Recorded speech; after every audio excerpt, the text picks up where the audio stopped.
Hey yo, what's going on? My name is Blackamura, and to mark this pro wrestling edition of the Streamcast, our good friends Funko Europe have given us a set of unique Funkos to give away to one lucky viewer. In this set, you will find the New World Order, Rocky Maivia, Drew McIntyre, Braun Strowman, and Eddie Guerrero. For your chance to win this entire set for yourself, stay on to the end of the podcast to find out more. Streamcast. Hello, everyone, and welcome to another edition of the Streamcast. This podcast is scheduled for a time limit of 90 minutes. Introducing first, the EST of gaming, Akira in the house. Correct. Thank you. Calm down. Wow, instant heel turn. Cool. And introducing second, last but not least, the tantalizing, the platforming prince. Wow. The renaissance of racing has come because of this man, Troy, the director.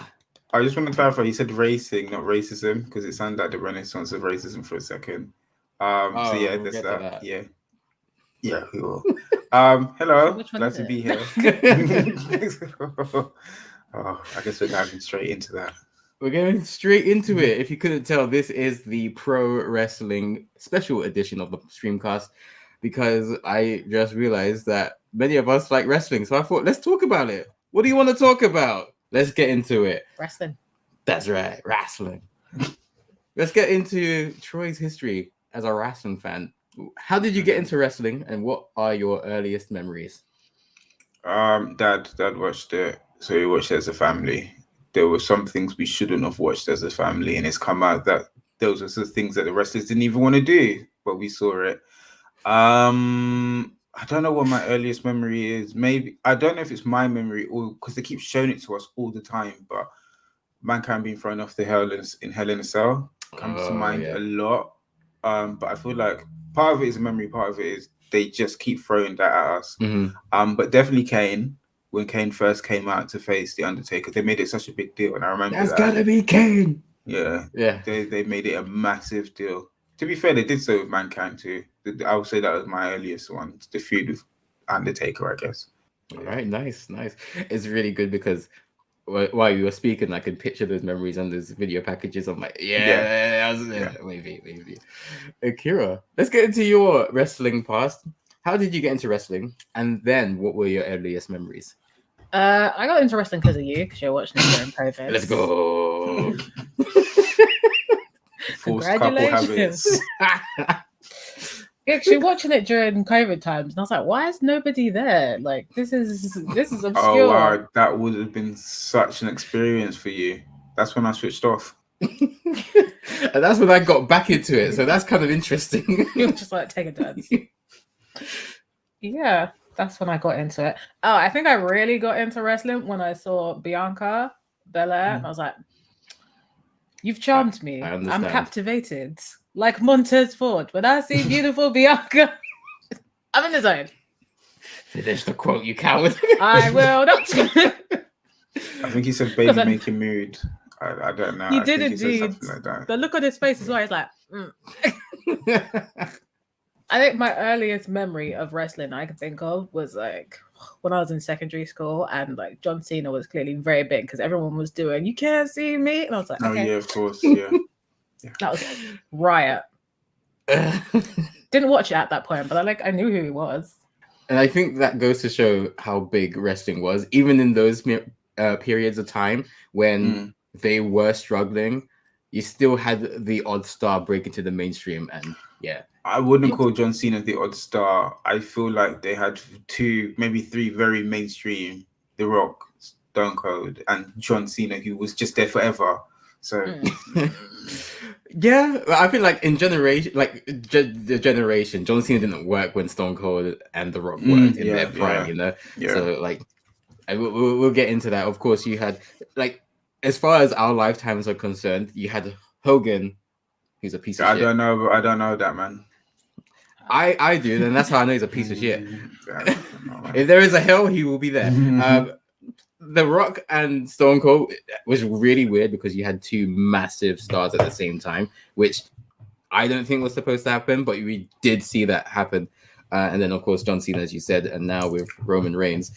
What about Shawn Michaels and Brett? Because I feel like although it was a dark, yeah, it was a dark time. They were the stars. At least Shawn Michaels was known. Brett was known in wrestling.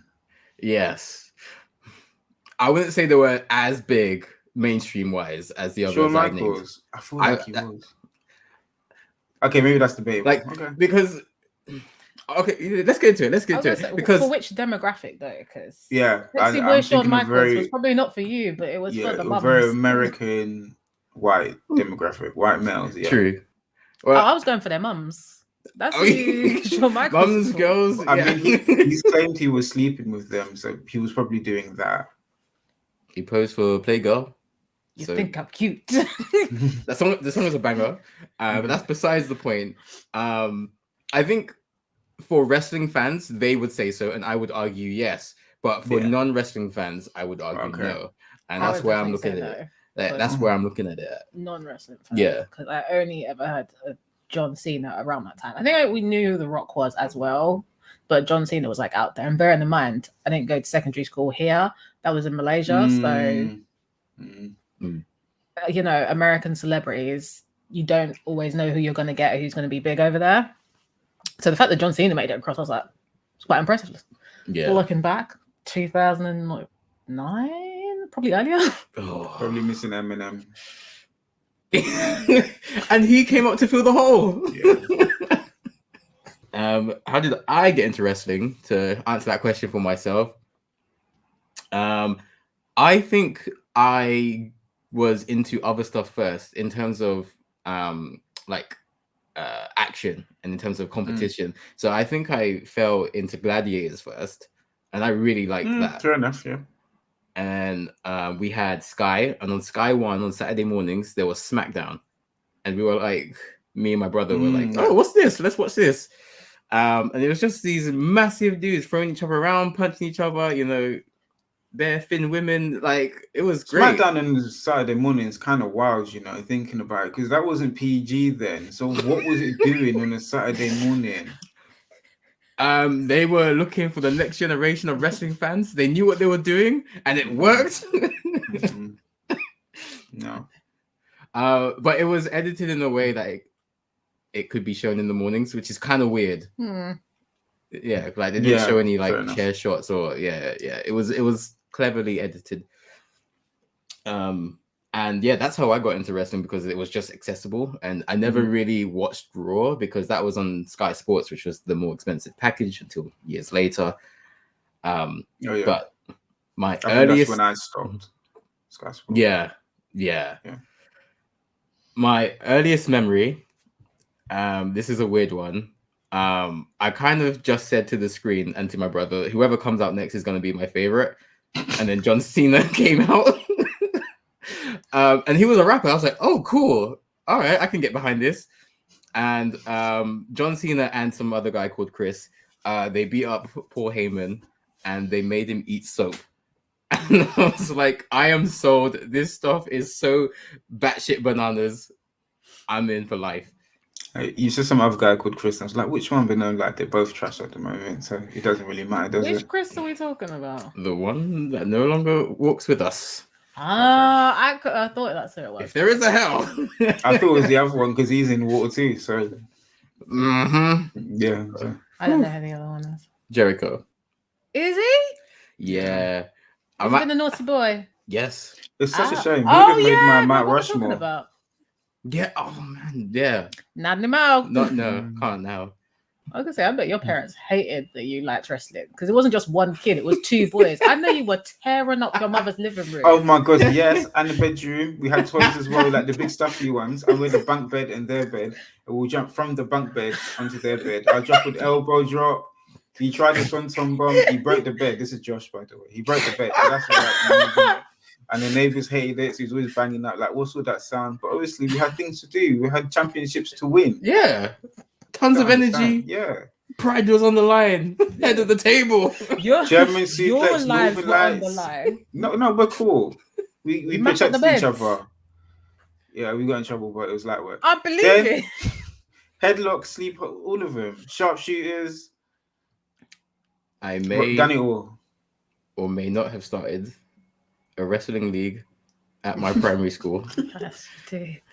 Because I watched the Do Not Try This at Home packages and I went, oh, school's not home. And a lot of us liked wrestling, so yeah, we cosplayed as certain wrestlers. It's because of you, that's why they updated it to and school. It's you. You know what? They should be very careful about their wording. That's what I'm gonna say. I gotta back you on this. They should have been more specific. They should have been more specific. They are now.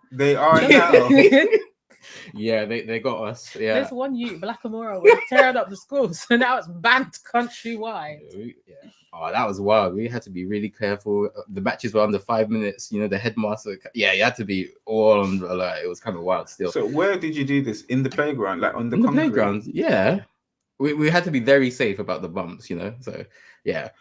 I'm really surprised they didn't spark like an actual wrestling league from the teachers. Like, hey, they're interested in this. Why don't you just get the mats out and let them do some maybe more Olympic wrestling? See, this is why the country is failing, because it's right there in your face.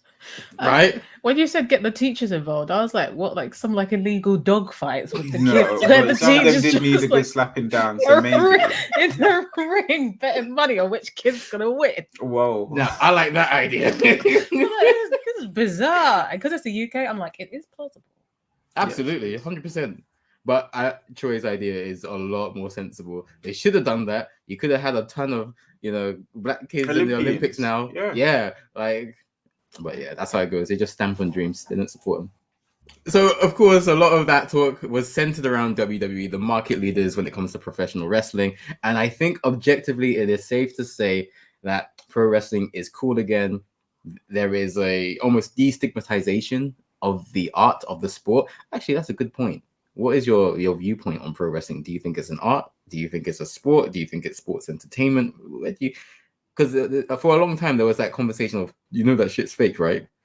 So where do you stand on that? Let's go for you, Akira. I think it's a sport because it requires, acrobatics and whatnot. I don't know if I call it an art.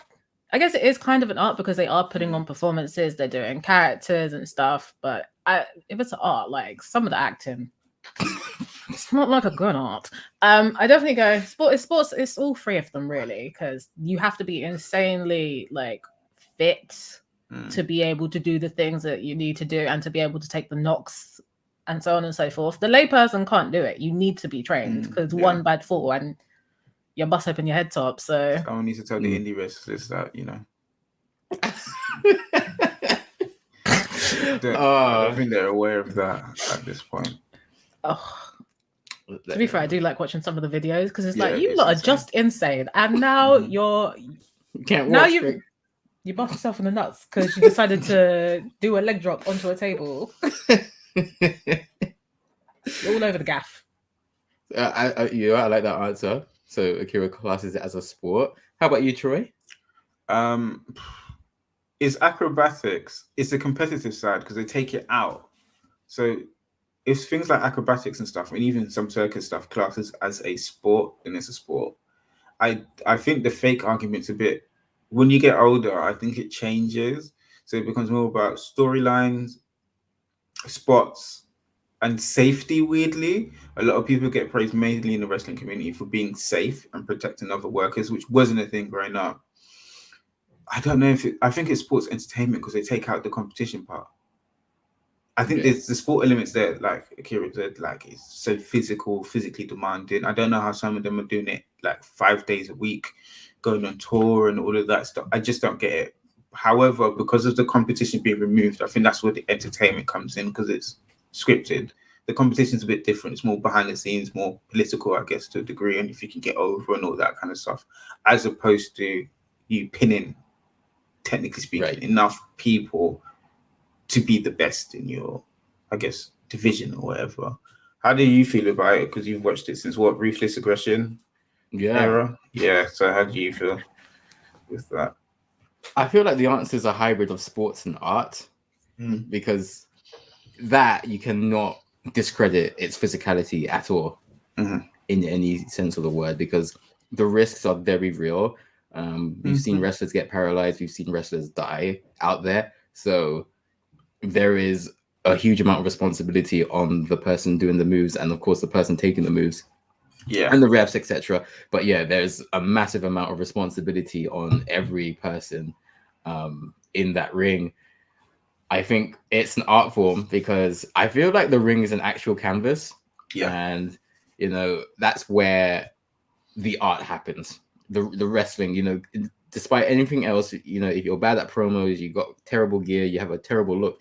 If you can wrestle, that's the art, right? That's the that's the purest form. And then on top of that, you got to remember that you have to remember choreography, like certain moves in the match, how to do them safely.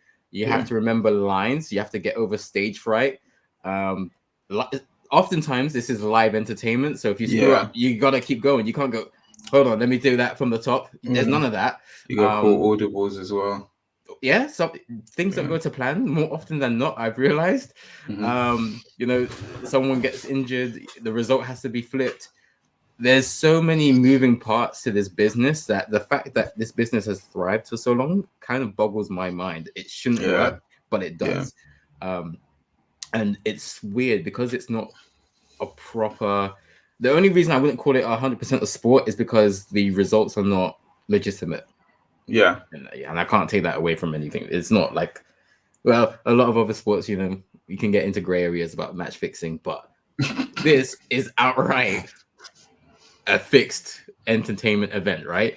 But everything else is damn near a sport. You know, the amount of training, the amount of preparation, the injuries that people have to work through, and some people work almost every day. Like that's insane to me. So I would say it's an art form that is a sport. I'd say the biggest part of the art is they make the canvas look like a bouncy castle. There's no way I would have believed if you told me it was wood and the ropes aren't. What is it? Is it metal in there or whatever, where they're just bouncing off it, making it look easy? And then when you get older and they actually talk about it, like when Samoa Joe ripped it off the canvas to hit a move on Darby Allin, it's like, wait, hold on. Wooden boards. There's no padding at all. It's just a board. But you're just bouncing on it like there's springs, like it's a mat. And then they always talk about running the ropes. The first time I heard that, I thought this can't be real. I think it was Jade Cargill. She was talking about how she had lacerations on her back because she was running the ropes wrong. So they had to teach her just to get used to it. I was like, but they're bouncing off it, making it look easy. I don't understand what you're talking about. I think that's the art right there because they make it look like it's soft and cushy and fun, and it sounds like it's not at all. I would actually say pro wrestling is like a magic trick where they don't tell the secrets, because that stuff cannot be easy. As you've said, like none of that is soft. In AEW, they have steel cables for ropes. In WWE, they have actual ropes, so it's a bit different. But yeah, that ring is still hard to take. And now watching back some Ruthless Aggression stuff, that the ring really sounds brutal when people hit. It sounds awful. Yeah, they did a madness. I can understand why they told us not to try this at home. They should have made it look so fun. It's their fault. That's it. How dare you make this entertainment entertaining? I didn't say we can't try it. I think that's the worst thing. Telling us we shouldn't try it. Oh. It's more of a guideline than an actual rule. Yeah. Of course, we talked about WWE there, and for a long time, their head honcho Vince McMahon was there running the books. Trash. Keep going. There's a running theme. If there is a hell, Vince will be there. Got a long list of people who are going to hell. They're all from WWE. And you know, there were many things that he did right. He was the first to really get rid of the territory system.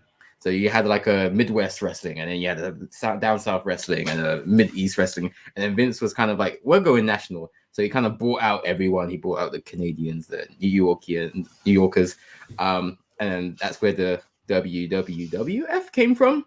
And then, of course, with WrestleMania going to pay-per-view.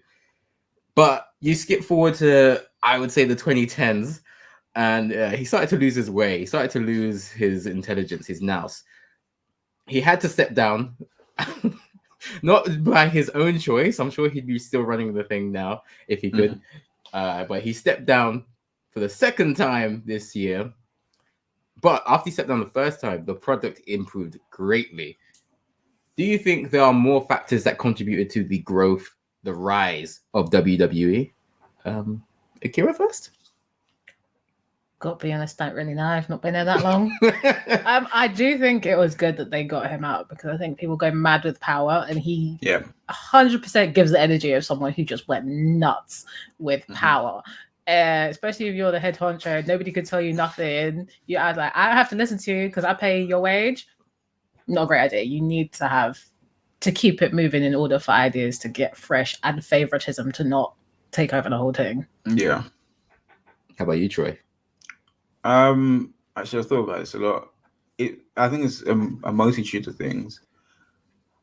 I don't think the product is 100% yet. The women's division is an obvious show of that, and the tag team division for the men's is an obvious show that everything is not great. But I would say it happened when Triple H took over in NXT, and they brought in wrestlers who could cut promos without needing Vince, because they had done it in like TNA, the indie scene and stuff. But I don't think they realized what they had done when they were bringing in all these kind of indie stars and ex-wrestlers everywhere else. So when you fast forward today and they've gone through the whole WWE system, they know how to wrestle the WWE way, whatever. But they tap into social media, they have their own lines, blah, blah, blah, blah. So when it came to it, and they watched different, as Seth did with, what's his name? The the UFC smoking guy. He's gone now for also doing Riddle. bad things. Riddle, yes. Oh my God, Riddle! Yeah. So that promo they had, it came, I can't remember, was it from UFC or for someone? He came from somewhere else. Yeah, it's from UFC. Yeah. But the promo they had came from one of those sports, and having obviously the fight fit in. You get what I mean? So they're able to have that influence. So and Drew going off as well, I think was a big one. And Gunther being global and learning different styles and different things. So when you bring them all in and you go, well, the reins are off, what can you do? It's like, well, I've prepped for this. I've wrestled everywhere else for this. That guy was holding us back. We're no longer being held back. I can speak how I want to speak, look at the internet for inspiration, call things up, properly interact with fans in a way that relates to the fans now. I don't think Vince was getting that. I'm 100% certain he has someone doing social listening. 100%, because they react to a lot of the things and a lot of the memes online. Even I think the whole Judgment Day interruption thing, even Triple H did it. I'm certain someone told him that this is happening online a lot. And I think having that as part of the product, interacting with people in this new, I guess, more global way, has just elevated it a bit. And they already had the stars, they just needed some of it cut off.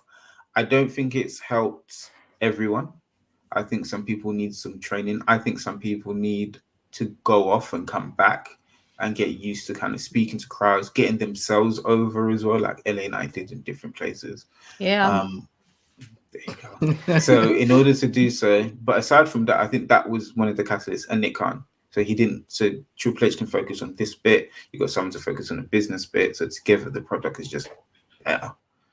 So that's what I think. I just think Vince needs to just get out of the way so everyone could do what they're capable of doing.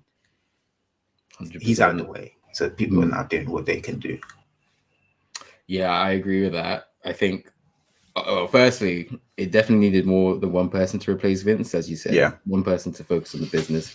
And the fact that you have a former wrestler, Triple H, heading the booking department, I think that is perfect. You need someone who's been there, someone who's taken bumps, some of the worst bumps that we've seen, and someone who's actually been to the top. Like Triple H tells you to do something, like, there's no, who's this guy? Who was this? He was one of the top stars, so he gets it. He doesn't always get it, because I think, as we're learning now, he doesn't always get it right. He makes he makes some decisions that I wish he wouldn't, but I think Triple H, for the most part, has been a breath of fresh air, just because, as you said, with NXT, that was more like the trial run.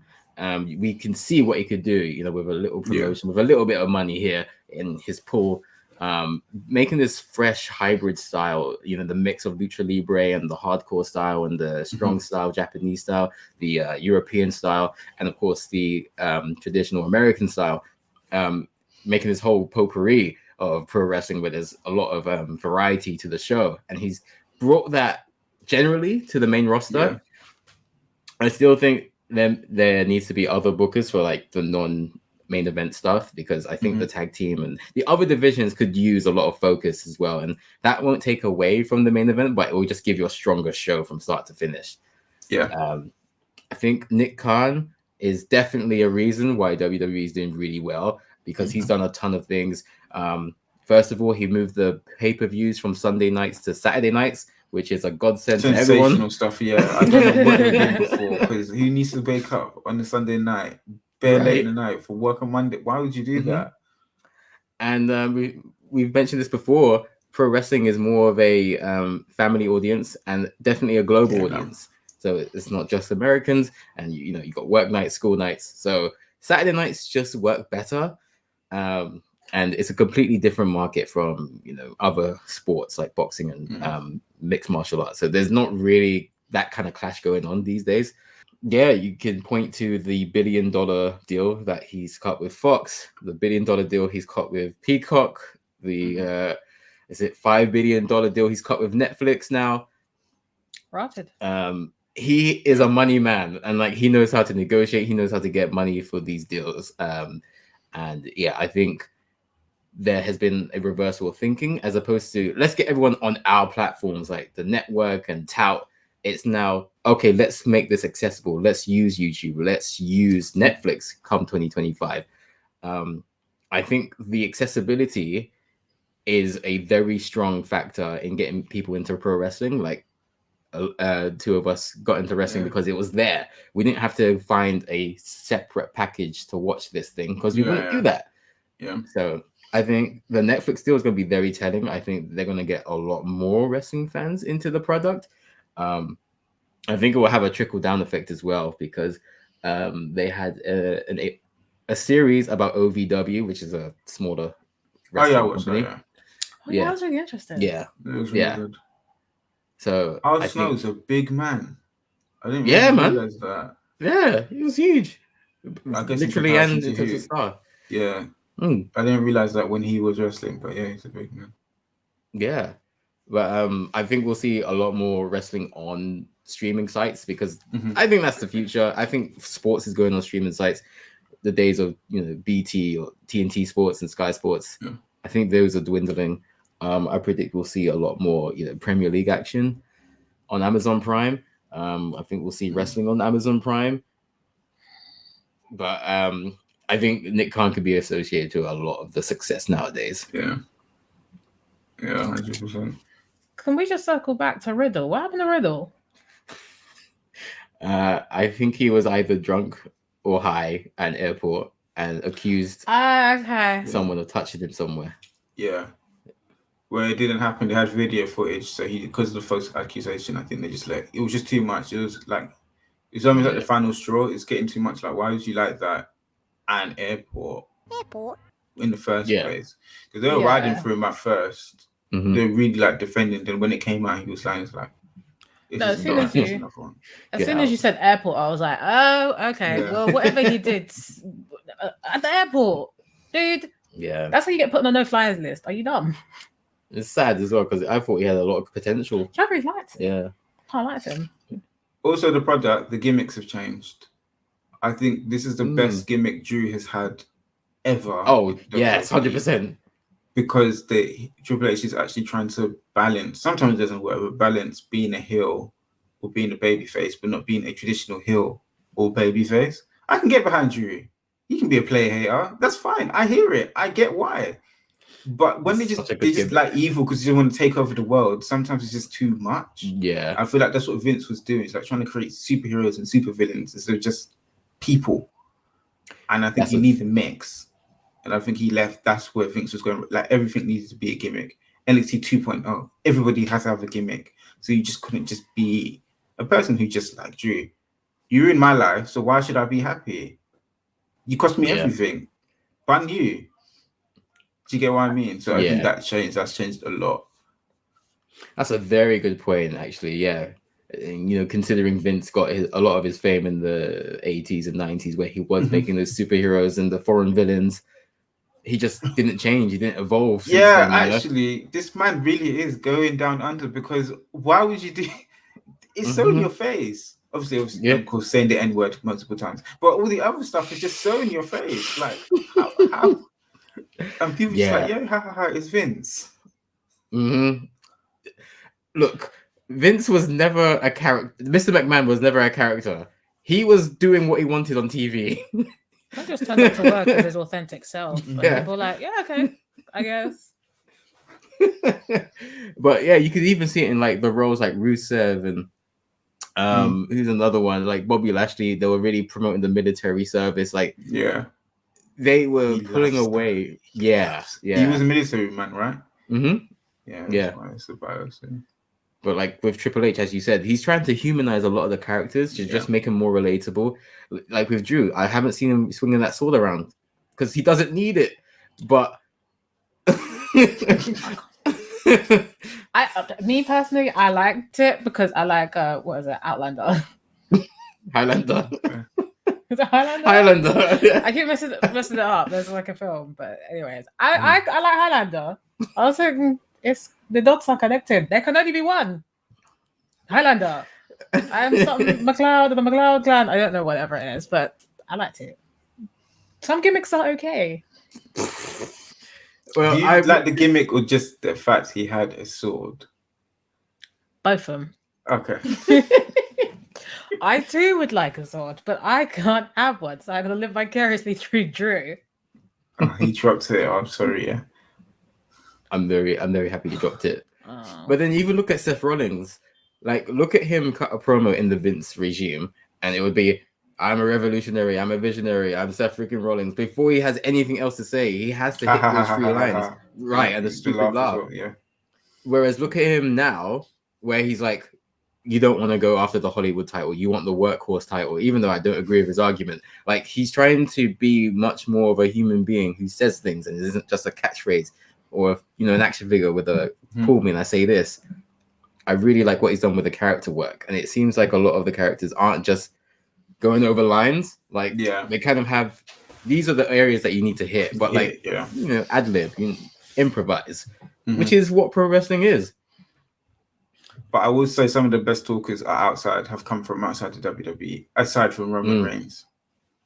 Seth came from outside. CM Punk killed it. Cody Rhodes, I think, done a lot better work outside than inside. Who else would you say? I think those are probably the top 4. LA Knight. TNA, yeah. Kevin Owens. I'd say a lot about Kevin Owens, but I can admit he's a good wrestler and he's a good talker. I just feel he steals a lot of moves, so I get he's paying homage, but he's my favorite. He grew up playing SmackDown versus Raw. He's my favorite create superstar. That's the kind of name, Kevin Owens. But he's really good. Sami Zayn, like a lot of people didn't come from just WWE. They've been around the block and had to get themselves over. Only Roman Reigns, which says a lot about the work they do internally, where I would say in this period, this Triple H period, where a lot of people I feel are still struggling with their mic work. Yeah, so that still remains to be seen. I mean, some of them are all right, but I feel like this. If you don't need to,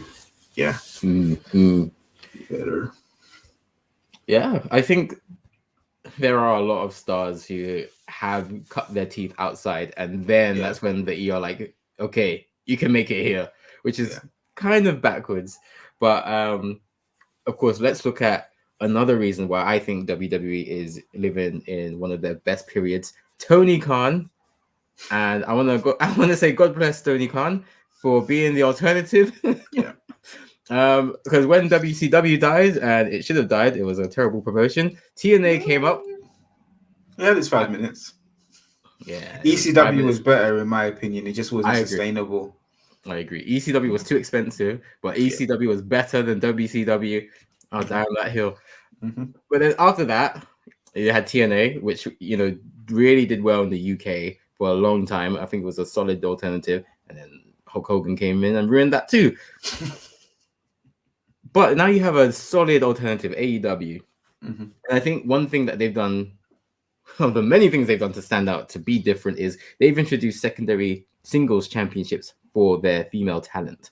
Now, I've seen a lot of this debate going online. Do you feel WWE could benefit from a secondary or a mid-card women's title? No, not yet. He needs to sort out the women's main division first. Rhea's had terrible reign. Io Sky's reign has been terrible. There's been Io will give a chance because I guess Damage Control didn't work, so it pivoted to have some infighting. So I guess that's a longer feud for the title. So fine. Rhea's done nothing in her division. Outside, she's done many things. So if you can't sort out the main titles, how is he going to work with a mid card? Which is a shame because there's a lot of mid card champions. I'm voting Chelsea Green straight away for. I love Chelsea Green. Chelsea Green. If there's anyone who deserves it, just character work alone for a mid card, it's her.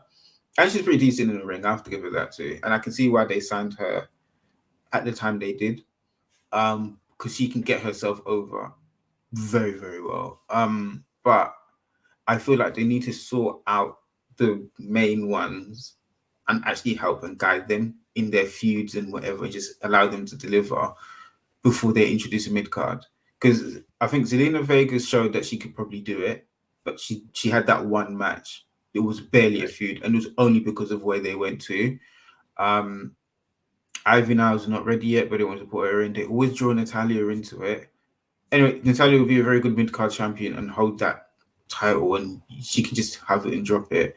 But they don't sort out the main one first, and I think they need to establish that better and then push through a mid-card. Otherwise, they're just going to be stuck, and we're going to be saying the same thing. Like, why did they have the same thing as the women's tag team belts have been saying for years? Why did they have it? What is it for? Why are we meant to care?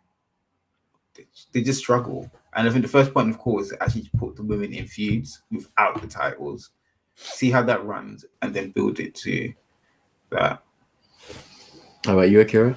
I agree with what Troy said. Yeah, I think I don't know so much about like the structure of how a lot of stuff is set out, but I actually do agree that obviously now that I'm thinking about it, Rhea's not really done anything recently. Like, we know she can wrestle, but not much has been going on. Also, because I'm like, I actually haven't seen her wrestle for a while. There's loads, and this is a conversation we had where I was like, there's so much talent over there, and it's just getting wasted. I mean, we can discuss this later on in the pod because I have many things to say about the talent that's getting wasted, and it's got to do with the Royal Rumble. But I think you're completely right. They need to sort out what they're doing with the people they have at this current point in time, especially because they had loads of new talent coming in over the Royal Rumble. It's like you hardly see the people that we already have. You're adding all these new people who obviously are talented, so they should be there. But what are you going to do with them? Because you don't know what you're doing with the people who are there. Yeah. So. Yeah. That's funny because I was expecting someone to say yes. But I agree. No, I honestly agree. I think Troy, you hit the nail on the head. The issue that they have isn't enough championships. The issue that they have is they can't tell good stories. Yep. Now, we go back to when Bianca won the Royal Rumble. It was a great Royal Rumble, and she challenged Sasha Banks. And that match is still my favorite WrestleMania main event of all time. Amazing match. But that build was dreadful. Yep. It was so shit. They had Reggie come in as Sasha's fake pretend boyfriend, and then they had Sasha's fake mob boss gang thing, and then they did the Can They Coexist storyline. It was absolute shit. It was so terrible. And I was like, the match will be good. The match will be good. And thank God it was. Thank God it was. But I feel like they're still doing that. I feel like that's what that digs them out. AEW does the same thing where it's like they pin it on the match being good to bury to kind of dig themselves out of the hole, and they always do it.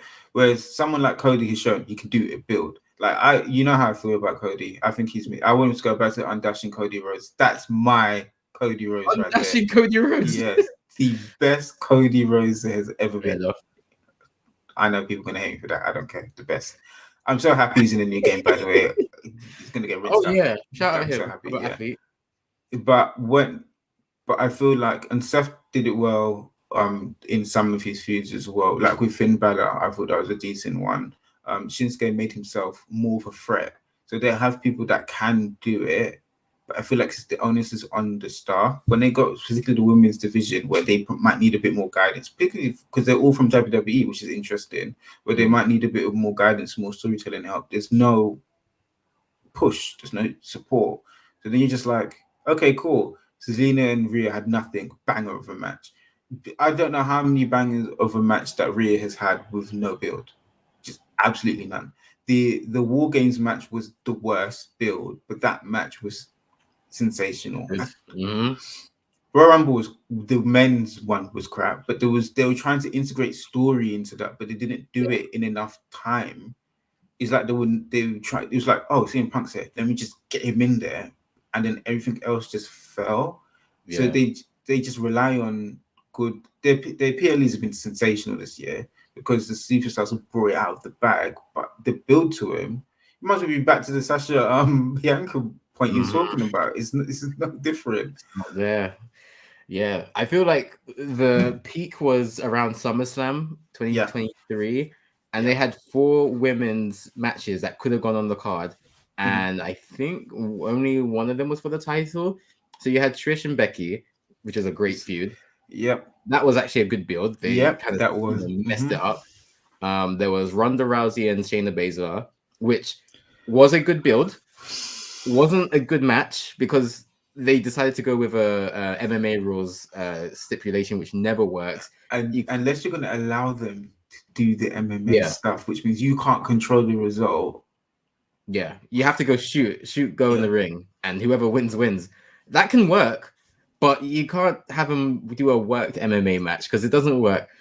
We saw it with Wardlow and AEW. It doesn't work. It doesn't look good because there's a UFC's right there, Bellator's there, one championship is there. We know how MMA is supposed to look, so it just looks shit.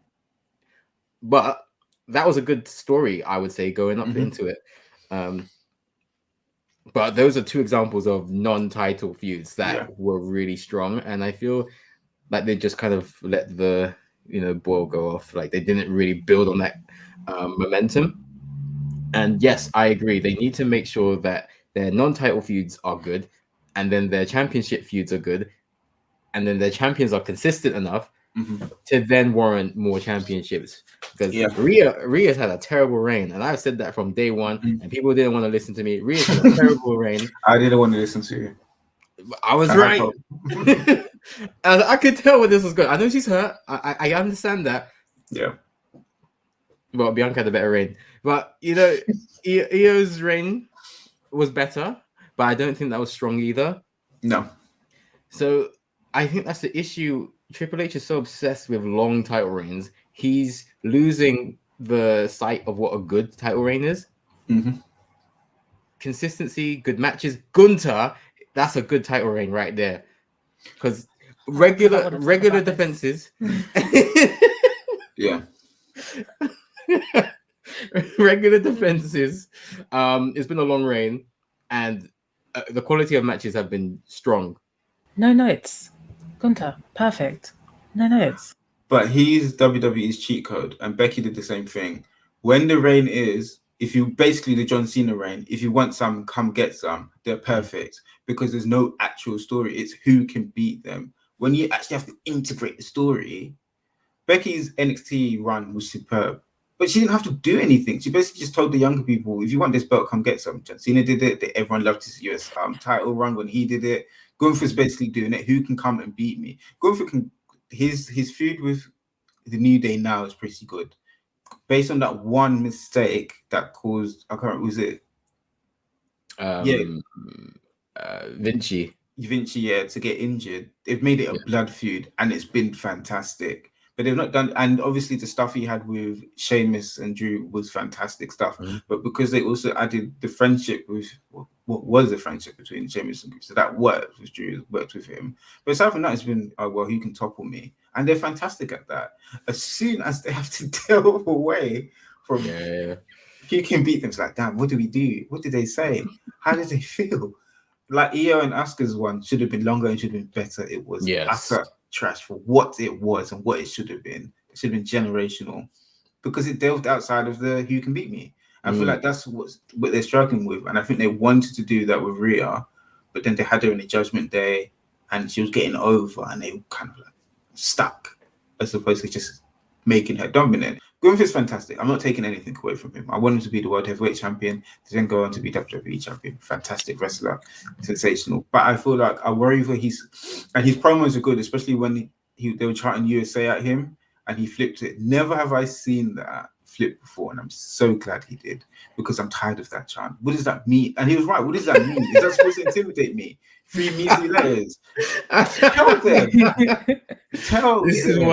This is why he should have won the Royal Rumble this year. Cody Rhodes should be champion. Gunther should defeat Cody and bring European elitism to the highest level. Bringing this is the thing that makes me crazy. The story. Okay, first of all, no, because you brought it out at me now.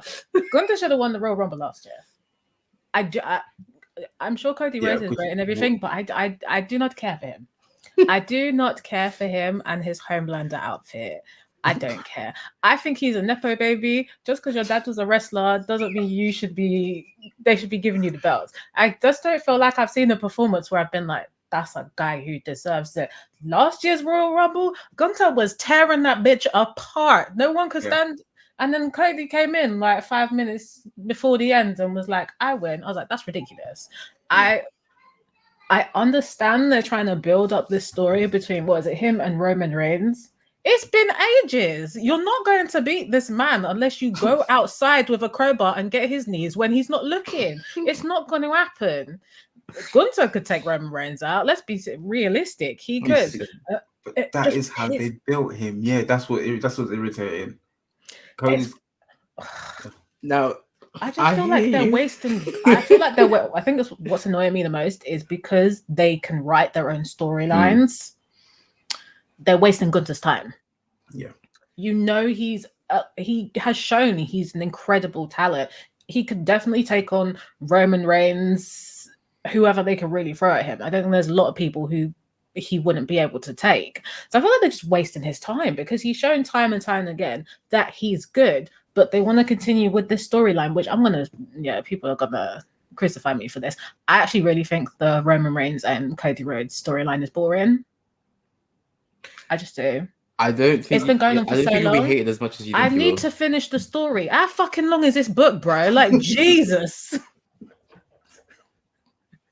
I think reading is hard for some people. He's a finger reader. How big is the book? Then give him a smaller book. He's trying. I know that he's trying his best. Sweetie, I know that you're trying, but it's just not good enough at this point. I feel like they're doing Cody dirty. He's doing a lot on social, off social, meeting all the fans. He's doing a lot to prove that I deserve this. And they're just like, this is the thing, like he's not a bad wrestler. I just feel like they're dragging it out, and because they're dragging it out for so long, there's so much other talent that isn't getting its time to properly shine. People aren't getting the accolades that they deserve. So it's not that I dislike Cody Rhodes. I just dislike what they're doing with his character. Let him beat Roman Reigns, for goodness sake. Like, please. Come on. This is all the man wants. The bloodline capitulation should have happened last year. We should be Royal Rumble should be at the point in which, because you could still have Jimmy and Jay fighting, but they just didn't know what side to be on. Like, it should have just happened. I don't know if they're afraid to leave Solo on his own, but he's good in NXT, so I don't know why they'd be afraid. I don't know if it's this title reign they want Roman to have, but it should have ended last year. I will say I'm a big fan of Cody Rhodes. I've always been a big fan of Cody Rhodes. I know he's a nepo baby, but sometimes that's how genetics work. I think he deserves to be where he is. I like the dashing gimmick. I like the undashing gimmick. Yes. It was a great gimmick. Sensational work. I liked the Stardust gimmick for 3 weeks. I really liked his promo he cut in AEW, one of his last ones, where he was like, CM Punk said it, but I did it. I left. I went to New Japan. I went to Ring of Honor. I worked with, the Young Bucks, did this, did that, started the rival company with Tony Khan. and then came back. And I really like his current gimmick. I don't even know if I want to call it a gimmick because he is Homelander. He's man the people, yeah. But he's fake. Yeah. It's all an act. He's a politician and no one gets it yet. And I love it.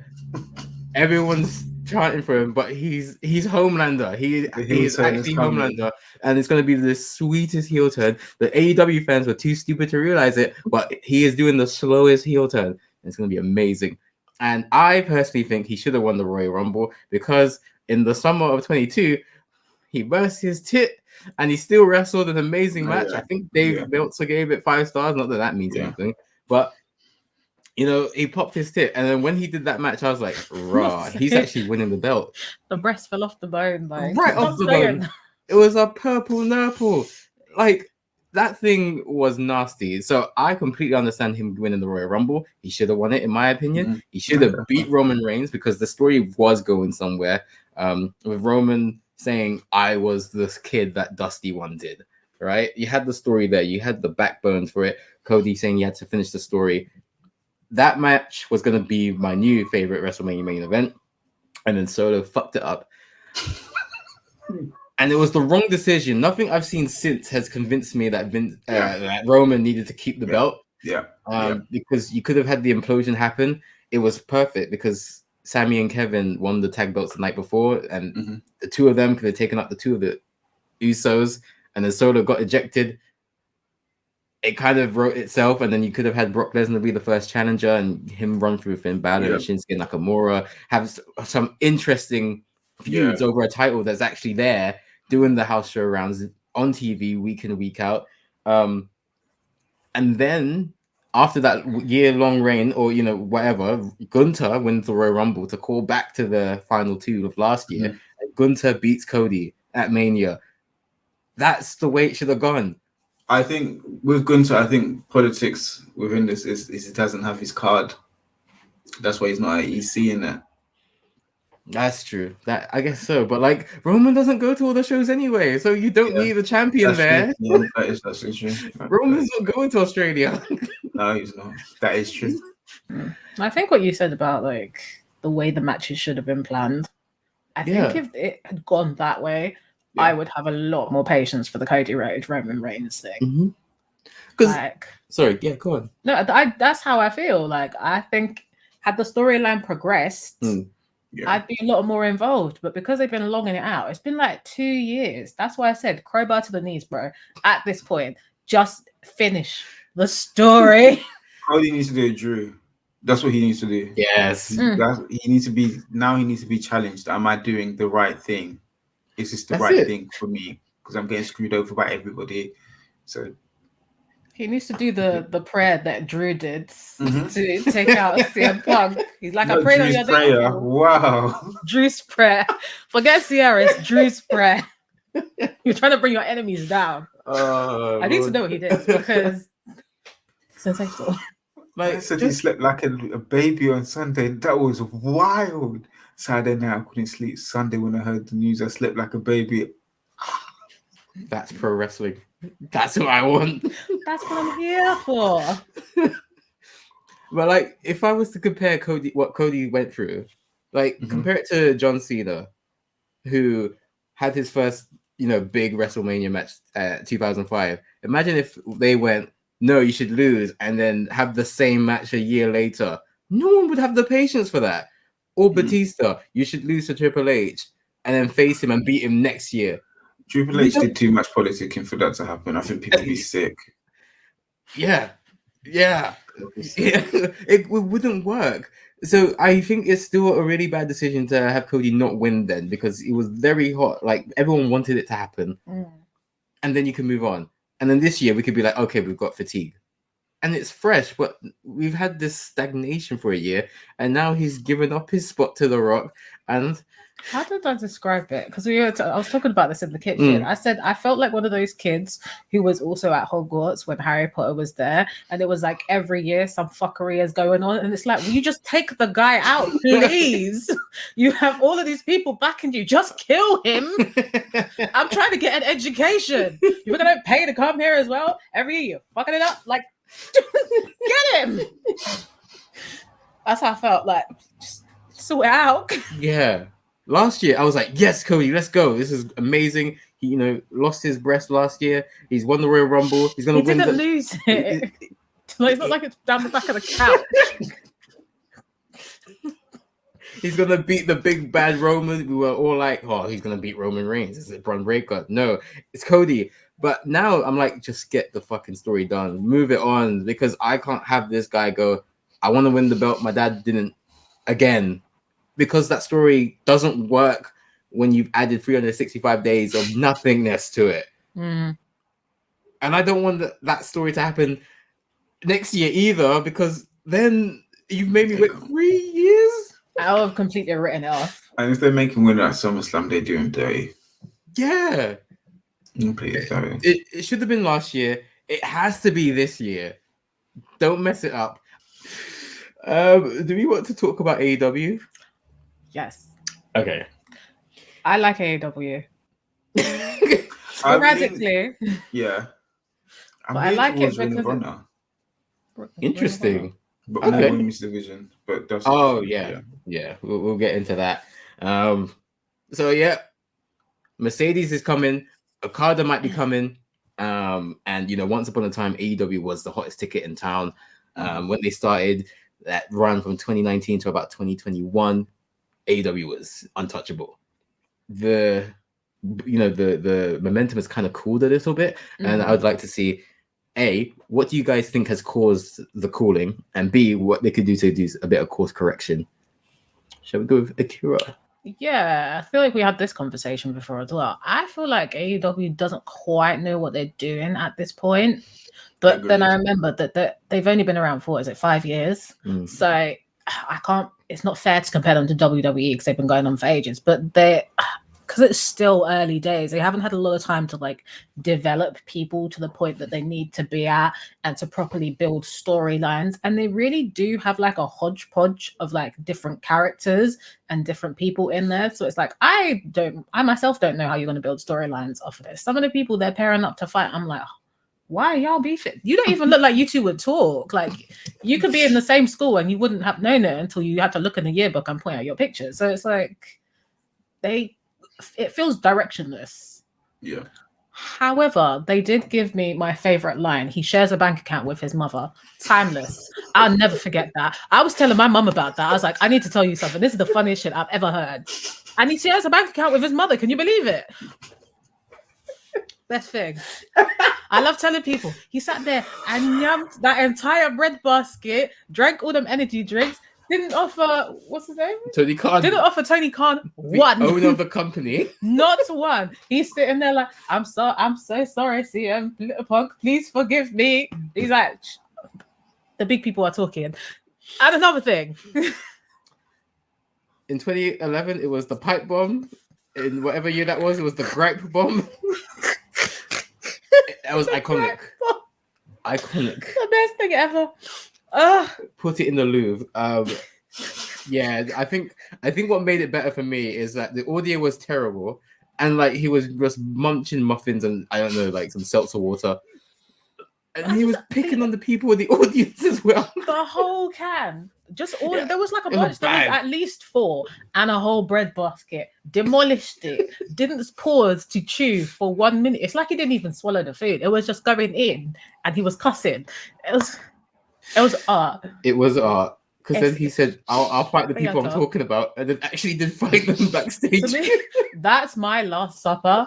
Is that? Oh, poor Tony Khan. That's why he is looking so shell-shocked, because I dragged him off. He had that's a Raven moment. You see into the future about what was going to happen after this. Troy, what do you think, though? What could AEW do to correct where they've gone wrong, do you think? Yes. So AEW don't know who they want to be. They don't know if they're sports entertainment or wrestling. I get they're bringing the ratings back, but then it doesn't allow them to develop characters at all. I think even though I like Orange Cassidy, he hasn't really developed that much. The title reigns have been good, but he hasn't developed his character that much. He did get new graphics. That's the most development he's had. New graphics. I was like, oh, that's new. I would. Sounds like it's not hand drawn anymore. How nice. I would debate that a little bit, just because when he started, he was like one of the last few gimmicks I'd seen. Like the wrestler that doesn't care. Like that was the last gimmick one of the last gimmicks I've not seen, and the way he would effortlessly kick people and all of that stuff. And then he's putting his hands in his pockets, guys. Exactly, and then the crowd will go, oh, and like he's developed to the point where he knows when to kick it in gear. Yeah, and he does care about this. He doesn't want to lose his championship, and he will keep taking on newcomers, but because he knows he's getting damaged more and more each week, he will fight differently each week to retain his championship. So there's a bit of development there, but overall, he is the same character. Yeah, but I think the second reign was forced upon them because of injuries. Yes, yeah. I think in that reign, like I'm thinking, like Vince is a wicked man, but in this reign, he would have been like, "Cool, is this working? If the gimmick's not working, come back to me with something, or you're not back on TV." Like a lot of the characters had to have changed or continuously get that over, so it just wasn't still. Even if they want to bring it back years later, and I feel like that's what he struggles with. Like John Moxley still, like the whole Blackpool Combat Club is in a weird position now when they should, because he doesn't know when to bring people in, take people out, be like, "Cool, you're champ now. Cool, you need to come out. You're stars." They can't be there all the time. They have to face some sort of problems, adversity, face anything, and they're not giving it enough of that. Like it's great having Samoa Joe, it's great having Swerve, it's great having all of these guys, but if you don't have the structure and the people around them, you're stuck. And they need to figure out, like Akira said, what are you? What's the direction here? Tony Khan actually has to put some stuff in place. They need to hire people so he's not doing everything, and just have a proper look. Look, who do we have? Who? Let's be honest. Who's going to be a star? Who do we need to make a star? And who's just going to have to sink or swim? And who do I need to look and be like, your game is not working, so if you don't change it, come out. And yeah, you might lose some wrestlers. They might go to TNA, become better, become stars. Might go to New Japan, become better, become stars. But you take the risk, because then what happens? I think he's just too nice. I think anyway, we got too scared of a guy to just put his foot down and just be like, this isn't going to work. Like Will Ospreay's going to have a laugh over there, because who's going to check him? No one. And can you imagine him unchecked? It doesn't make sense in that locker room. So I get it's great. You got all these people, you bankrolled it, but for him to take that role on, especially the talent he has, and there's a lot, and there are very good wrestlers on there too, across the board in all divisions. It just needs a focus now, just a proper focus. Like as soon as they fell off, it's like, oh, what do we do? So you're trying everything as opposed to let's get this back on the road. What's our focus? And yeah, I get injuries and trades and people going to different shows hasn't helped him, but he's in charge of that. So yeah. I mean, you've watched more AEW than I have. What has been the transition like? Is it? I guess for you. Yeah, good question. I think what attracted me to AEW in the first place Jake Cargill. The lie detected. That was the truth. But other than that,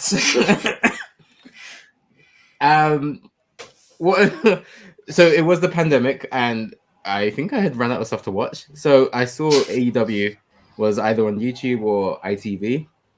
Again, the accessibility thing. And there were all these weird characters that I hadn't seen before. And I think what separated AEW from TNA to me was that TNA was getting all the ex-WWE guys. If you couldn't cut it at the big time, come over here, you know? Whereas AEW were fostering and growing a lot of original talent that I hadn't seen before, like Orange Cassidy, like Darby Allin, like the Bunny, Private Party. There were a lot of characters that I hadn't seen before, and that was very refreshing because I understand it's a tough business, but I don't want to see a company full of ex-WWE guys and it's not WWE, because that, why should I watch? That's not new, that's not entertaining, that's not interesting to me. It's just, to put it bluntly, a bunch of guys who couldn't cut it somewhere else. Whereas in AEW, you had these new characters forming, and the ranking system I thought was amazing, and thank God they're bringing it back because that kept them different. The wins and the losses mattered, even though they were very much an in-ring based product as opposed to WWE's more character-based product. the fact that they were different made it seem like, oh, I got to watch both of these. Yeah. Whereas over time, and I'm not blaming him, but this, you know, it coincides with the time CM Punk was in AEW. They kind of took a more sports entertainment route, and it was like, yeah, this is okay. I think this is still the same AEW I like. And then after a while, it just I could miss this because they were trying to be WWE. Okay. I think AEW's biggest problem is Tony Khan's trying to do everything, and he's trying to please everyone. And as a business owner, you have to let go of that ideology. You are going to lose some people. That is it. You are not going to appeal to everyone. That is fine. You have to ensure that you know what your identity is so that the people who are I'm in and RN, you can convince them, and the people who are going to be hardcore are hardcore. People aren't going to like you at all because you're the alternative, and that's fine. You're not there to win them over, but there are casuals in the wrestling market, and I will disagree with anyone who says otherwise. There are casuals, and AEW is good enough to appeal to those casuals and win them over because they've got entertaining wrestlers. You've got people like the Young Bucks, people like Kenny Omega. You've got a very good, I guess, base. And that fan base back in the day looked very alive. You know, when when you showed them, they were very happy to be there. So you just have to capture that magic. I would probably scale back the signings because he has a lot. Yeah. There's a very large catalogue, and if he's not delegating any work, he's not going to be able to develop people properly. So he needs to relax. I would hire writers, not for everyone, but for the ones that need the support, because there are two types of wrestlers. There are wrestlers that can design their entire career, and they're the ones who I just do the wrestling, but their wrestling is so good that you should squeeze them, get someone writing their promos, get someone designing their merch, etc., etc. Get them with a producer. Because there was a story of these two guys, and I thought one of them was really good, called Angelico, submission-based wrestler, but he wasn't good at pitching storylines, so he just got released. And it's like, that was a really good submission-based wrestler that you don't really have in AEW. You could have pushed him and found something there. No, he's not going to be a world champion, but you could have got a bit more mileage out of him. And if you can make the wrestlers leave a bigger star than they came in, I think you've succeeded. I think that's what he needs to do. Hire writers, delegate more. Please don't book ROH because you're doing too much, man. Give someone ROH to book. Give it to someone else to run. You just bankrolled it because you have the money. Get rid of Rampage. Move Collision to Friday or another day, Wednesday. Who cares about TNA? Was it Rampage, Dynamite, and Collision? Yeah. That's a lot. Did you do AW Dark as well? They had that, but they scrapped it. Okay, thank God. Yeah. I will say shout out to Dark because that was peak pandemic viewing. That was great stuff. But yeah, move Collision to Thursday or Friday or Tuesday even, and get rid of Rampage. Get more people in to do your stuff for you because Tony Khan's not a wrestler, and I feel like the wrestlers take advantage of that. CM Punk definitely did. I feel like Chris Jericho does a little bit. I feel like there are people who get in their ear, and this is what happened with TNA. Wrestlers would get in Dixie Carter's ear, and she didn't know the business, so she'd be at the whim of Hulk Hogan or Eric Bischoff, and you ruined your product because you had great wrestlers like AJ Styles who were held down for like 10 years, and then they left. And I don't think that's going to happen at AEW, but I do think he should pick a lane, stick to it, and that will be more rewarding. Maybe don't do as many crossovers because but I think they have the talent to do what WWE do and just do an in-house wrestling league and it will bang. Yeah, I agree. I definitely agree. They are struggling, but I agree with that. It's him. We can blame him. It is all him. And Tony Khan said, get off Twitter because it's so embarrassing. It's so embarrassing. His conduct is. I find it funny, but at the same time, I'm like, oh, I wouldn't like my boss to do that. It's nuts. No, Daniel Bryan's handing him them fines. I know it. I just know it. Please. You know who they need to sign? Al Snow. Let him run Ring of Honor. He might as well start buying people who run these things. At an indie level, they can find other people to run it, other wrestling people to do it. See what he's saying. He's done it. He's doing it. Would you like to just run a bigger promotion, more money? If he was to bring some of his stars through, like transfers, do that. Yeah. But what can you do here? And he's a wrestling person, so he would know. Yeah, and I think he's still just about in the memories of a lot of today's wrestlers. Oh yeah, they'll be like, okay, I remember him. They remember the head. If you can get the head over, you can get anything over. But you watching and/or listening, please let us know what you think AEW could do to improve their product, or do you think they're perfect just the way they are? No. Don't lie to us. You know they're not.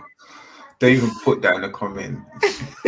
Say you like it. Don't love it. Don't lie. There are those people that will just defend AEW because they feel like they have to bat for the little guy.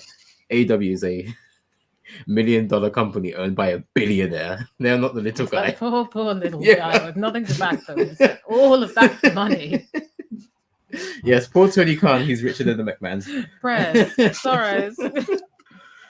Now we move on to a topic that I think is very important because oftentimes WWE forgets the first W, and they have now started to put events in other countries, and I think this is a masterstroke. And I'm going to attribute this to Nick Khan, even if it's not his idea. So the big events like WrestleMania, keep them in America. SummerSlam, keep that in America. I'm with John Cena on this one. I want one in the UK. Oh yeah, we could do one. WrestleMania and Wembley has to happen because All In happened. Yeah. But we've seen events in London, events in Puerto Rico. We're going to see something in Australia very soon. Wales. We're going to, there was Wales, Clash at the Castle, Revolutionary. Yeah. So good. We're going to see Bash at Berlin. We're going to see Backlash in Paris. This is what I think they should have done. Man, like Corbin, I can't wait. It's going to be... If anyone can understand why Baron Corbin is so popular in France, please let us know, because I'm very happy. What? Is it his name? I don't know. Is his name? Because he's Baron. Or Corbin. I don't Corbin. know if it's something French. I mean, Baron is a name, but like... Maybe. They love that, man. I know. They're going to make him champion that day. Please give Corbin the main event. I'm here for it. I don't get it, but I support it. But yeah, I feel like they should have been doing this a long time ago, because in the dreadful period in the noughties and the teens, there was a lot of terrible pay-per-views like Fatal 4-Way and Great Balls of Fire and Over the Limit and all of these terrible shows. And like now you have Backlash, which is, a missable event normally, but now you put it in Puerto Rico, it's got a different vibe. Yeah. You got Paris. It's something that you have to see now, because that energy from fans that don't get to see the product often. This is their one show a year. They're gonna show out. You can't miss that show now. So, what other countries would you like to see WWE, AEW, etc., other wrestling events take place? Wherever the wrestlers are from. So Mexico and Japan, to the main ones, because you just get different vibes. Where they get in Australia, go through Australian wrestlers. I would like to see them. I feel like wrestling is still big across the African continent, but there's no one to root for. NXT, there's one very large man to root for. Obafemi. Yeah, the sensational. Omos, you got. But they only wheel him out for like. They literally Rumble, for the Royal Rumble, and maybe like a gimmick inside the Arabia, like come see the really tall man. When they could just have him be a babyface, I think, because he seems to just come across so well outside and bring that. That's a whole different discussion. But I think it would work having somewhere like, I don't know, maybe Nigeria, maybe South Africa. They will need to see where they're getting the viewership from to just go there. And some of the wrestlers have mentioned Spain. I can't remember who, but saying it was just crazy there. Maybe Spain too, but I'd say Mexico, Japan definitely, Nigeria or South Africa, because they've got stars from there, and then whatever place that the rest is generally feel good. And Scotland, they made Paul Drew do all that tour for Clash at the Castle. Even Seth has to go, but he's not hometown. And Sheamus, they're not hometown. What do you mean? What he's correcting the British people. What do you mean? So for Drew, for Seamus, Scotland and Ireland, so she feel like they're at home. What about you, Akira? I agree. Okay. I have no notes. Oh, just somewhere hot so I could go and be on holiday and also watch the wrestling. The Maldives. Yes. Oh, yes, the Maldives. Fair enough. I like a lot of your suggestions, Troy. I think Mexico is a no-brainer. Yeah. One of the wrestling capitals of the world. Japan, again, revolutionized the business. No-brainer. They did an event there, I want to say 2016, which was really good. It was really good. Michael Cole called the whole show one man, and it was good because he didn't have an octogenarian in his ear, so he actually got to talk. It was really good. But yeah, Mexico, Japan. I would like to see one in Nigeria. Obviously, there's some safeguarding issues there, but if they could get that sorted, I think they could run a very successful show in Nigeria. The thing is, pro wrestling and WWE specifically, I don't think understand how strong their fan base is around the world. And I think they should do a show in India. Yeah, be amazing. 100%. Yeah, they should. There are so many passionate Indian wrestling fans. Yeah. Like a lot of these videos that you see, like the music videos, the custom ones, they're made by Indian fans because they're so passionate and talented. I think they would really show out for an event. I heard the Great Ali was god level there. The Great I've heard. I believe that. Yeah. Same as a shit wrestler, but South Africa would be a great place to do an event. Ghana would be a good one. Kofi's been working for the company for like 25 years, so I'm sure he's still Ghanaian. Mr. Kingston. Yeah. That's a Jamaican man right there. Yeah. Look, they did address this on TV. He lost his accent. The capital. Yeah, because he's acclimatized or whatever. He's got a very good American accent. Yeah, he's blended in. He's been there 25 years. Of course, he's lost his accent. I'd love to see a Ghanaian pay-per-view. It'd be interesting with him because he does a lot of charity work there. It'd be very interesting to see how they call it and what they do and how big the New Day would be in an event there, actually. Yeah. Obviously, dot around the other European countries. They've done the UK. They're doing Germany, France, Italy would be a great one. No, they don't deserve anything. Who doesn't deserve They do, but they don't. Italy. Italians. Fair enough. What is your beef? Is this related to the Euros? I don't know. It was more related to every week there seems to be some sort of racism for the black players. What happens when Obafemi misses a slap or something? They're going to start hurling monkey chants. Like I can't trust them. I'm sorry. It happens way too often. It's true. Although football safeguarding. Yes. Yeah, maybe there's some safeguarding issues with Italy. And we have discussed this before. Wrestling and football have different pools of crowds because wrestling is a more family-oriented show. And the fact that it's not legit sport means you get those really creepy guys who like to bet on everything not there. So the flat. I take it back. Yeah. Italy might be a good place. I take it back. Yeah. Did they have many Italian wrestlers in WWE? Via heritage, Gargano? but not. Yeah, Gargano, but yes! like heritage, but not like directly. You know, it's time for Johnny Gargano to shine. Yeah, you got Gargano. I You got like Ciampa. I think Roman Reigns has Italian heritage. Santina Morella's daughter's wrestling, so as well. She's pretty good. Maybe not the wrestling, the gimmick side. The gimmick side. She's a bit Chelsea Green, and I love it. There you go. Perfect. With it. It's a full roster. And Brazil. Brazil. Yeah, I'd say Brazil as well because they're a massive country, and I honestly think wrestling's big everywhere because it's one of those art forms that has its own different style in different parts of the world, and they all differ, and they all love pro wrestling. I guess a lot of the kids who watched wrestling growing up are now adults, and they've got all of their families into it, so that's why it's like we have big people money now, so we can go anywhere. Yes. But yes, you watching and or listening, please let us know what other countries you think wrestling should go to, because I think there are so many markets that are untapped. We've talked about the big boys, WWE, AEW. let's give some love to not the indies, but the others. This includes NXT, ROH, TNA, New Japan, All Japan. Who are some of your favorite wrestlers from companies outside of the big two? I have no idea what we're going to go with this because I just watch clips on Twitter because it's all in my lap now.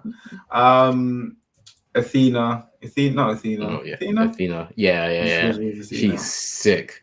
I don't think she gets the credit she deserves because the show she's on.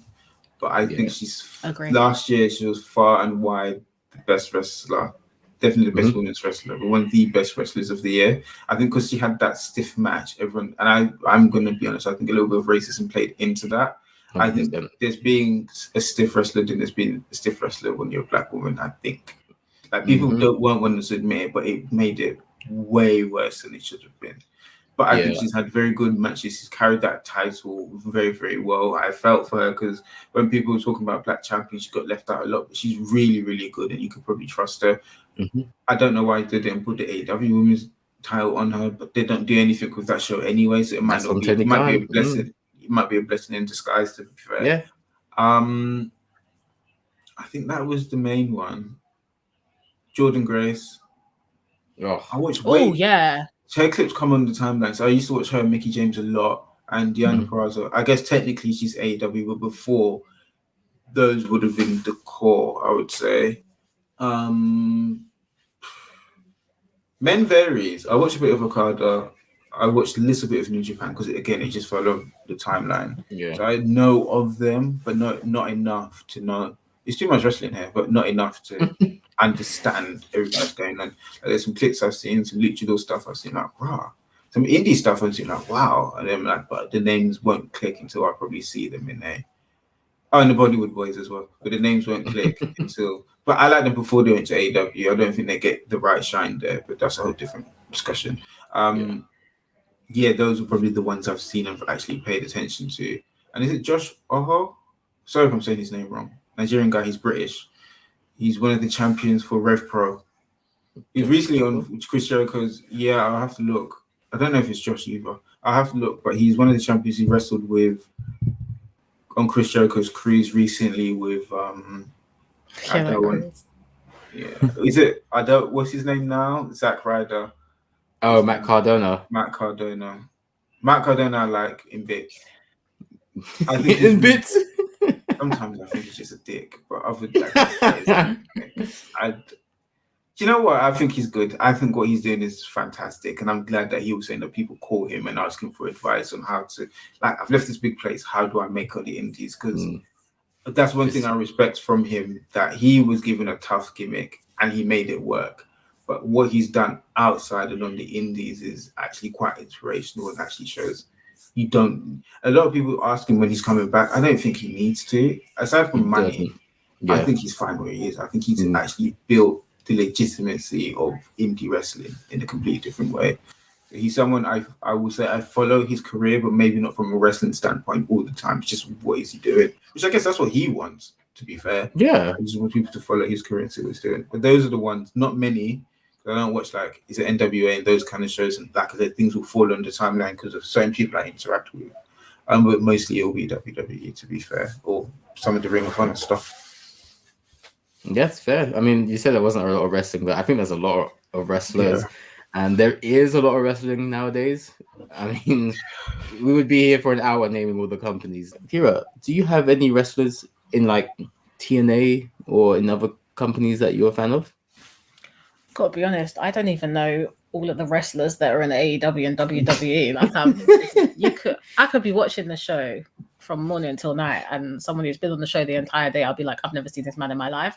So it's one of them ones there. There was a woman that I saw on Twitter, and I saw a Japanese wrestler, saw the video in passing, and I'm like, she's really good, because one of her moves was like, she'd like stand on the turnbuckle and then she'd jump off and do this spinny thing, but it's not like spin forward, as in she was like spinning sideways. Oh, you know what I mean? Right, yeah. And she would just like land on the person and knock them out. It's like getting hit with a Beyblade. I thought that's very cool.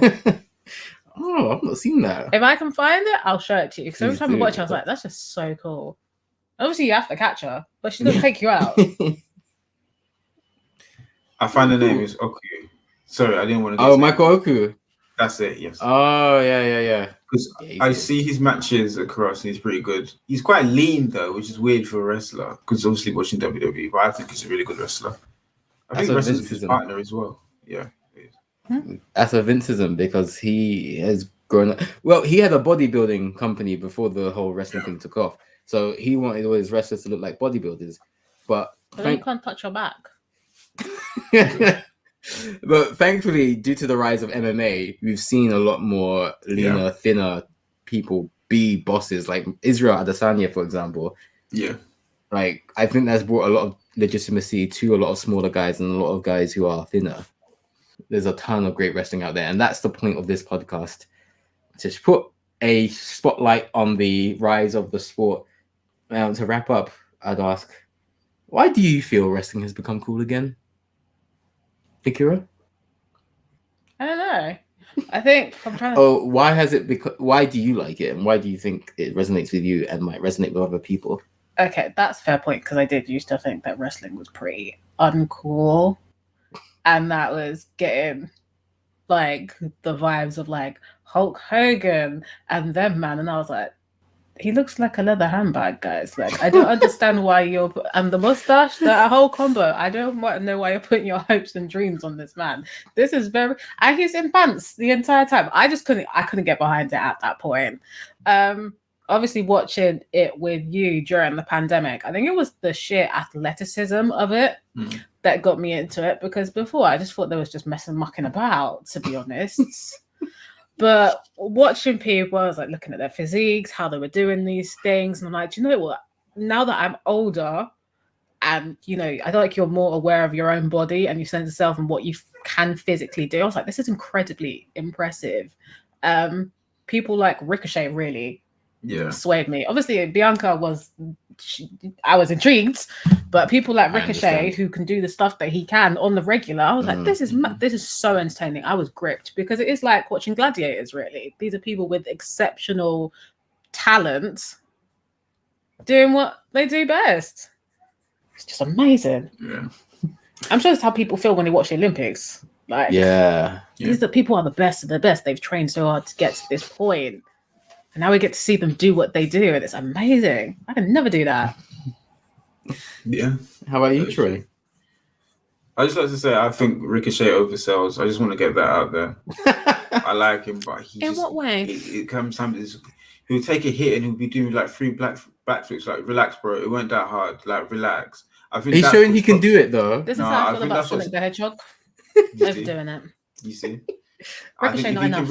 If he can reel it in, I think he could be... I don't know how he's a promo, but he could be probably world heavyweight. Maybe not WWE, but world heavyweight. I think the overselling just makes it a bit more kid-friendly as opposed to WWE leading person. That's my opinion, Ricochet. Everything goes fantastic. It's just that. For me, I mean, I didn't know it was cool. I think people just don't care anymore and are happy to embrace it. And I think the switch between childhood and adulthood is the fact that you're aware of it's fake, but you appreciate the other things. I think that's what changed, because it wasn't cool when people start to realize it's fake. Oh, it's not real. But then when it gets to the point in which, okay, it's not real, but the bumps are taken are real. The spots, like Akira said, you're aware of what they're doing, the spots they're doing. And yeah, it's just a different, like the storylines and the stories they're telling, you get more into it from that perspective, I think. I think people who've returned, and I think a lot of people have returned to it, are appreciating that side, and the bigger community of people who just stayed in it, I guess. So they're just like, oh, this is what you appreciate as part of it. You know, the acting, like, questionable in some cases, but they try. The acting, the athleticism, the fact they do this live. I'm watching some of it live, and like I said, it's like a pantomime, but it's a really good one, and it's like an adult pantomime. Basically, it works really well because people love their seat. So yeah, I agree with that, and I think that has definitely played a part in why wrestling has become cool again. In my opinion, I think the pandemic has had a huge part to play in it. Despite the product being really weird and just kind of dystopian, I think there just wasn't enough to watch, or there was too much free time on everyone's hands because you couldn't go out. So I think people were watching pro wrestling more. I think that's had a very positive effect on the business. Yeah. I think the rise of a genuine competitor in AEW has made pro wrestling cool again, because that's brought an aspect of wrestling that's more appealing to adults as opposed to what was appealing to people growing up watching WWE back in the day. I think the more serious presentation of, and I don't mean like harder hits and stuff, I just mean like treating it as if it is a sport. So like doing the big match day graphics and the big production and stuff like that, just looking at what the NBA does well and the NFL does well and going, we could do that here. These guys are athletic. These guys are cool. These guys have presence.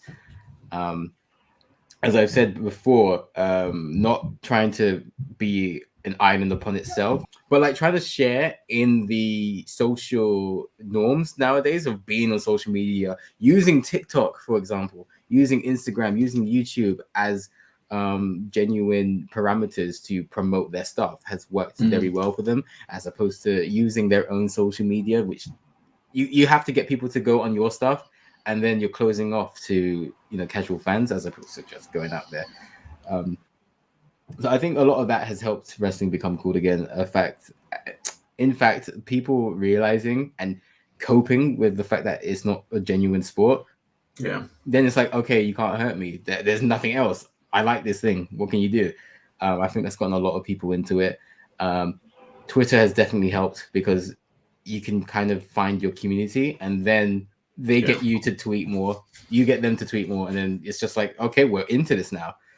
And you can kind of follow the sport without even watching it weekly. And I think that's the main thing, when you kind of like, okay, I've got so much investment that I can follow this without spending 5 or 10 hours a week watching this. Yeah. Also, the shit is good now. Like, it was really bad 10 years ago, but it's actually kind of good now. So, yeah, people will watch good stuff. Yeah. And that's what it is, Yeah. I'm very excited to see it on Netflix next year. We were thinking of canceling that subscription. We ain't now. You can cancel it until next year. It's true. Where is that? And we call time. We ring the bell on this podcast. I'm gonna even ask who our favorite wrestlers are. Oh, I mean, we can. I feel like we should. All right. Who are your favorite wrestlers? Top 5. Go. Oh my god. Roman Reigns. I panicked. Really? Bianca Belair. I will go with Swerve Strickland. MJF, of definitely. Course. Who else?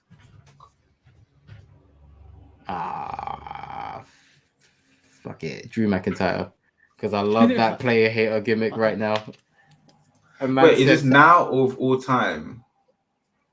I don't know, Kira. What's the question? Now or all time? I just said who are your favorite wrestlers. I didn't realize I had to be specific. This is the don't do this at home, but I'm not at home situation all over again. Of all time, then. Ooh, all time is tough. Okay, AJ Styles. Okay. The phenomenal one. Yeah. I agree. Randy Orton. Yeah. I think now I appreciate how good he was. Yeah. Like he was so good. He is so good. But back at 24, he was unreal. Yeah, he was. Shelton Benjamin, who should have won the first Money in the Bank or the second one. He was so good.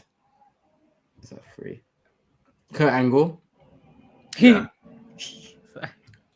I keep seeing his face everywhere on Twitter. It's that one meme of him being a granddad, right? Yeah. And Shawn Michaels. All right. What about you, Troy? Mick Foley, Mankind, those two specific, and Cactus Jack. I don't like Dude Love at all. Oh, well, we don't rate him. Okay. I'm glad. Sasha Banks. I don't think she gets a lot of credit. I think there's a lot of debate, but she's a very, very good wrestler who could step into the main event or do the mid-card stuff if they really needed her to. I think she's the best horsewoman. Yeah, there'll be lots of debates around that. Look, I think it was between her and Becky. Oh, I think it's her and Charlotte. I like Charlotte, but I have to be real. My ranking is Sasha, Charlotte, Bailey, Becky. Bailey? Really? Yeah. Listen, he has a lot of like terrible opinions. Hey, that was an absolute stinker. Good grief. Becky, I love you, but it's just like I like Bailey's character work more. Yeah, I think Charlotte is a better all-rounder, and I think Sasha's the best. She's got the best character work. That NXT run when she made the girl cry, my goodness. Okay. This is you're supposed to be acting. I was acting like a bitch. Like... yeah.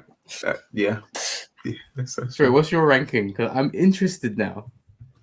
I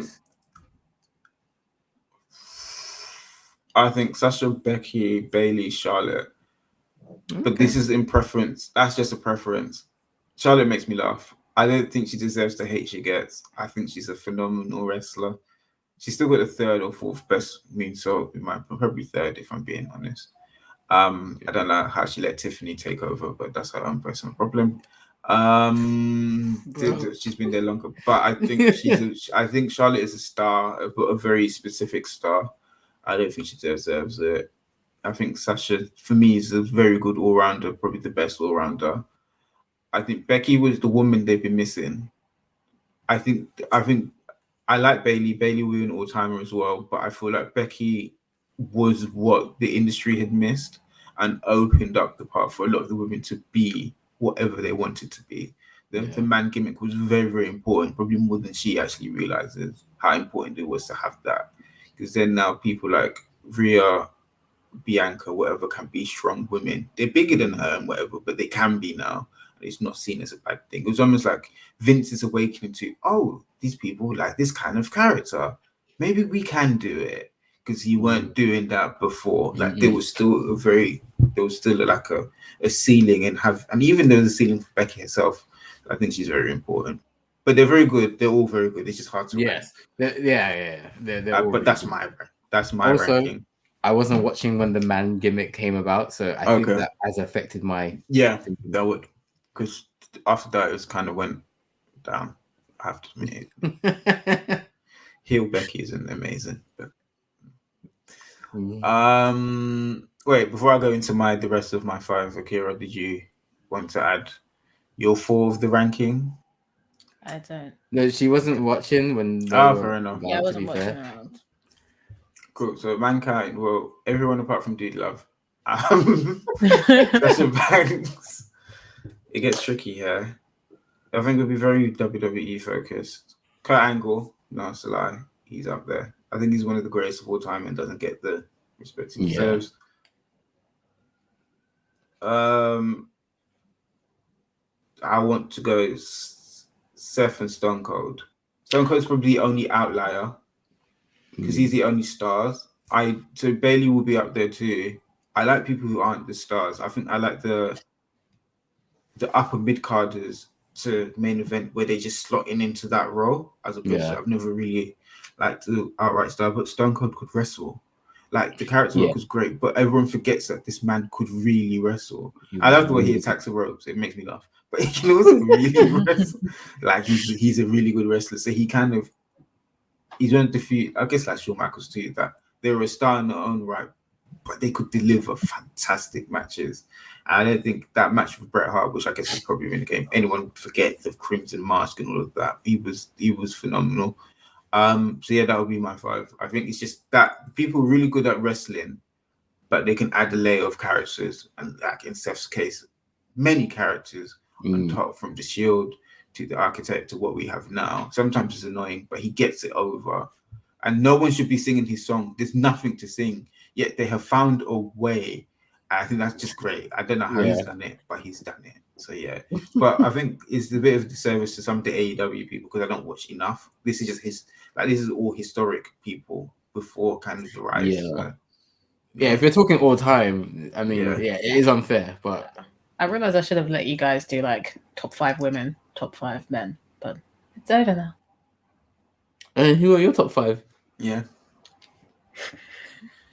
It's a good point, actually. I'm out here giggling, like asking these questions. I don't actually know. Obviously Bianca, just because I think she's amazing. You are very smart. Almost as smart as Montez, but he got there first. Yeah, obviously Bianca for talent. I would say Rhea, but I haven't seen her in ages, so it's kind of like. I get that. If you're not here to defend your title, are you really here? I like Damian Priest. Okay. Why? He entertains me. I like his gimmick, and it's just the outfits that he wears every single time. I'm like, where are you getting these outfits from? To be fair, he is a great wrestler. He's a great wrestler. I think he's entertaining. He's just millennial Undertaker. It's just weird. I'm alright with that. Like, I enjoy that. I find it funny. This Undertaker appeals to me, but he is literally one step away from wearing like those cross nipple pasties. Oh like, my God. We're not that far. You've seen his outfits; they're very and I love it. Fair enough. Who else do I like? Thunder Rosa. Oh, she hates Thunder Rosa. Don't start this shit again with me, because it's not her, it was her face paint. Because other people have face paint and that shit was staying on. She'd take one lick and it would already be like smeared across her face. I was like, does nobody in this building have setting spray? God damn it. Because that makeup was not easy to do. That's some intricate stuff. And then smudge.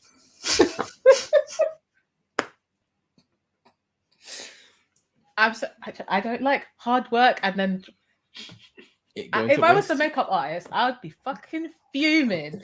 You couldn't have kept that on intact for 5 minutes. Granted, at the end of the thing, I get it. It could be smudged. But you've just got in the ring. You haven't even fought yet. You're still talking smack and it's gone. I completely forgot that I had an issue with her face makeup. Thank you for bringing this. You're welcome. That's great content. Okay, who else do I enjoy? I kind of forget who I liked. I used to have a list, and now I can't remember. I guess Jade Cargill would go in there. Okay. I like her. I like what she's done. Every time she goes on, her wig, immaculate. Okay. So good. Also, just because the way that she performs, I think she's great, and she has so much potential. Like, I cannot wait to watch her perform. I like what she did at AEW. Obviously, she was undefeated almost for a long time. For a long time, like 40 matches, undefeated. But she knew what she was doing. Obviously, she's come from an athletic background anyway, so she was ripped to the gods. And then she would just go and do her thing. I'm like, I like it. Who else would I put in? Because I'm saving my funny one for last. Okay. Oh. Yeah. I don't know who else I like. But then Gunter's in there. And last but not least, Meng. Oh. Now hold on. Let me land. Never seen him wrestle. Don't know what the guy looks like. But I heard he knocked out 6 people in 30 seconds. That's a guy I could get behind. I heard he bit someone's nose off. I know. That's going on my Mount Rushmore because if I didn't let him put me out, so your reasoning I just hear nobody wanting to fight him because he was just knocking people out. I'd be like, I apologize, Meng. I didn't know you had it in you like that. I didn't recognize your game. Give him all the belts. That's a guy I can get behind that. Like, if he's undefeated for like 3 years, I'm like, yeah, of course, that makes sense. That makes sense. Give him the belt. Yeah. Give him the Roman. I believe it. I like that. One person because their wig is always on point. One person because I heard they could fight. Listen, I like her talent, but she always looks so good. Every single time she comes on screen, she looks great. And then she just completely bodies the match as well. And it's like, she's got the looks, she's got the talent, she's got star quality. Yeah. That's there. That is star power. That's you see that and you're like, oh, who's this? That's a channel changer right there. Yeah, I think she could be a bigger star than Bianca. She's got a lot of potential. Yeah. And for how inexperienced she is, she's very good. That's what I'm saying. She's up there. I mean, I would have said the Ricochet, but I'm not trying to be annoying. So. No, you can pick it. No, he's not going up there. I think he has a lot of potential as well. But time's running out for him. Yeah. He's hurry up with his potential. He's been there a while. He should be multiple intercontinental champions. He should be on the roof. I don't understand what's happened. He needs to learn how to politic. That's his problem. It's true. And I don't think he's a good promo. So if he can, I don't think I've heard him talk. I have, but that was the Vince regime. Yeah. So yeah, you never know. Can't remember. Can't think of it. But yeah, we'll call it an end to the podcast there. But yes, I hope you've enjoyed watching and or listening to this podcast. Please let us know what your earliest wrestling memory is, because I want to know about the people who've been watching at the Mid-South days, people who have just started watching now. Let us know what your experience has been. Who would you put in your top 5? And why do you think wrestling has become cool again? I would like to know your opinion. And tell us why The Rock versus Roman Reigns is the wrong decision. All in the comments. Yes, tell us so I can like them. But if you want to know more about the Streamcast, we are a gaming brand. We've just taken a detour to the wrestling because we love it so much, and it's become pop culture again. But you can watch us every weeknight on Twitch, on Streamcast TV, youtube.com/Streamcast, and we are on every podcasting platform, Twitter, Instagram, and TikTok, Streamcast_. Get to following, subscribing, supporting any way you can. Until next time, please take care of yourselves and your loved ones. Stay safe. We'll see you on the next Streamcast. All right, I've kept you all waiting long enough. This is how you can enter for your chance to win this entire Funko set for yourself. All you have to do is follow us on Twitter, follow us on Instagram, Streamcast_ on both platforms. And in the comment section of this very video, the full wrestling podcast, I want you to leave the name of your favorite wrestler and your favorite wrestling memory, while ending your comment with #SCWWE. Just because the hashtag has WWE in it doesn't mean that your favorite wrestler and memory have to come from WWE. If your answer relates to AEW, New Japan, another federation, whether it be indie or not, that is all okay as long as it's a verifiable and actual wrestler and moment. We will pick one lucky viewer who has fulfilled all of those requirements in the next full podcast episode. So stay tuned right here on youtube.com/Streamcast to find out whether you have won this entire Funko set for yourself.